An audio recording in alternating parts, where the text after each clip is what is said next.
in sports entertainment.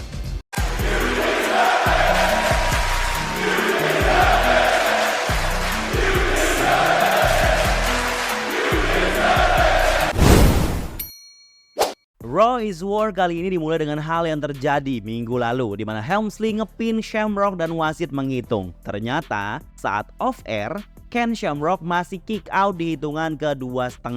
Kemudian Helmsley dan Shawn lanjut memarahi Slaughter. Saat Slaughter mendorong Shawn, Shamrock pikir dia adalah Helmsley dan dia lanjut roll up pin Shawn. Dan Slaughter menghitungnya sebagai bentuk ejekan dan bell pun tetap berbunyi seolah-olah Shamrock memenangkan match tersebut. Shawn sangat kesal, ini bentuk kelanjutan high feud mereka tentunya. Dan Raw is War resmi dimulai. Stone Cold Steve Austin membuka Raw hari ini yang disiarkan masih dari provinsi di Kanada yaitu Ontario. Austin berpromo untuk menekankan urusannya dengan The Rock yang menantangnya untuk Intercontinental title. Dan ia panggil Rocky dan Rocky datang beserta rekan-rekannya Nation of Domination. Bukan The Rock yang maju, ia malah meminta rekan-rekannya untuk maju ke arah Stone Cold untuk mengeroyoknya. Ia stunner di LeBron dan Rocky muncul mencuri title Austin dan kabur. Austin hanya tersenyum menyaksikan dari jauh dengan memberi jari tengah tapi tidak terlihat di kamera.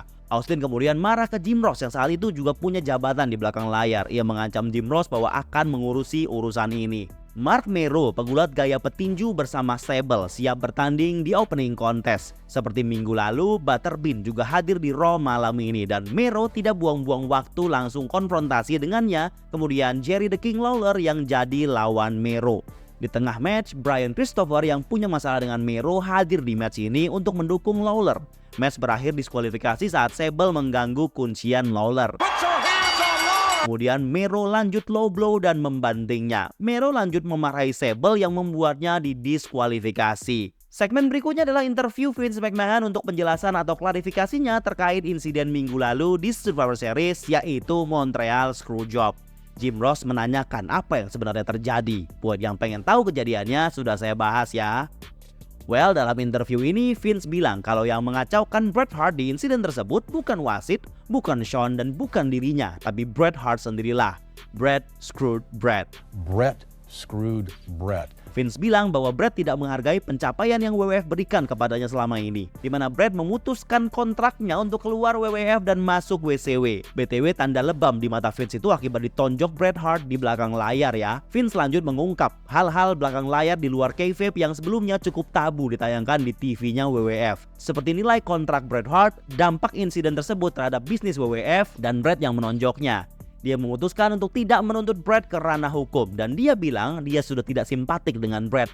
I have no sympathy whatsoever.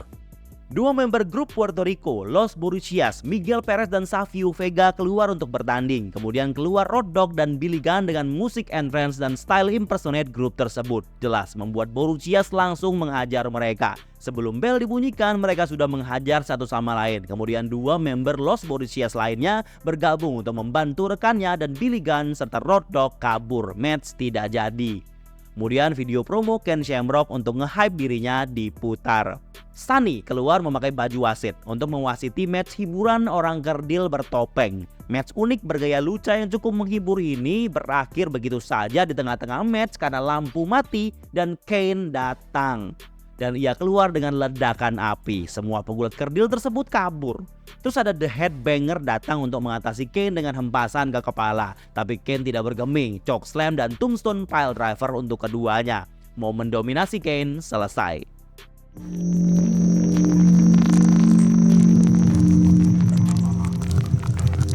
Di Generation X keluar untuk memulai sesi kedua Raw, yaitu Warzone. Shawn kesal dengan apa yang terjadi minggu lalu. Ia mengejek Shamrock yang minta respect dan DX tidak respect ke siapapun. Dan Shawn menekankan bahwa ia sudah mengeluarkan Bret Hart dari WWF dan Shamrock, teman dari Bret Hart, juga akan dikalahkan Shawn. Kemudian Triple H, sang King of the Ring 1997, memanggil Shamrock, tapi yang keluar sang komisioner Sergeant Slaughter. Triple H marah karena keputusan Slaughter kemarin dan mengancamnya. Jika Slaughter merecoki lagi, Triple H akan datang ke rumahnya dan mengganggu istri Slaughter. Dan Slaughter jelas marah, dia tampol Helmsley dan ia dikeroyok oleh DX. Dan diakhiri dengan pedigree dan sang komisioner dipermalukan di segmen tersebut. Match berikutnya, lanjutan turnamen light heavyweight. Scott Taylor siap akan melawan Eric Shelley. Saat match berlangsung, Jeff Jarrett bicara melalui telepon dan mengungkap bahwa ia akan debut di Warzone minggu depan. Exactly right, Jim Cornette, but what do you have your... By the way, Scott Taylor berhasil menang dengan DDT from the top rope. Lagi-lagi, Mark Mero masuk dan ingin Jim Ross ke atas ring dan ia berpromo dan langsung menunjuk Butterbean yang mengalihkan perhatian Sable. Dan ia menantang Butterbean untuk match saat itu juga. Butterbean masuk, Mero memancing emosinya dan Mero terpelanting hanya dengan satu dorongan saja. Dan wasit kemudian datang memisahkan mereka, Mero pun keluar. Interview Vince McMahon tentang insiden screwjob berlanjut di part kedua. Vince ditanya apakah dia mau menerima Bret kembali jika Bret memutuskan untuk kembali ke WWF. Vince bilang tentu saja. Ia berharap jika hal itu terjadi, ia ingin Bret meminta maaf kepadanya. Ia menganggap kepindahan Bret ke WCW adalah karena uang dan itu menghilangkan kredibilitas Bret Hart sebagai pegulat. Ia bilang WWF akan terus lanjut walau tanpa Bret Hart. Melalui interview ini, Vince menyampaikan pesan ke Bret Hart kalau Bret sudah melakukan kesalahan besar sebagai seorang profesional dan ia akan menyesalinya. Sangat disayangkan hubungan baik 14 tahun kita dihancurkan dengan perilaku Bret Hart yang lupa kalau ini bisnis olahraga hiburan, sports entertainment. Vince bilang bahwa Bret telah gagal menjadi seorang yang terbaik di masa lalu, masa sekarang, dan masa depan. The best there is, the best there was, the best there ever will be. Interview ini jadi titik awal build up karakter Vince sebagai Mr. McMahon yang akan segera feud dengan Stone Cold. Match berikutnya, Goldust melawan Vader. Lanjutan apa yang terjadi minggu lalu. Goldust datang dengan tangan yang disling dan dandanan super nyentriknya. Ia didampingi salah satu official, Gerald Briscoe, dan ia mengungkap bahwa lengannya sakit dan tidak bisa bertanding karena dokter tidak mengizinkan. Disertai bukti surat pastinya. Dan saat Vader mengecek surat tersebut, Goldust menghantam kepalanya dengan palu. Segmen pun selesai. Sergeant Slaughter keluar dan menyampaikan sesuatu setelah dihajar tadi karena ia sudah muak dengan perilaku DX. Ia menantang Triple H untuk melawannya. Tidak peduli menang atau kalah, ia ingin mengajar Triple H. Match tersebut pun dischedulkan di pay-per-view selanjutnya. Saatnya main event. The Rock akan menghadapi Dude Love. Ia keluar dengan grupnya dengan membanggakan title yang baru ia curi. Ia berpromo seolah-olah dia adalah seorang champion. Ia menekankan kembali kalau dia tetap Intercontinental Champion terbaik dari semua yang ada.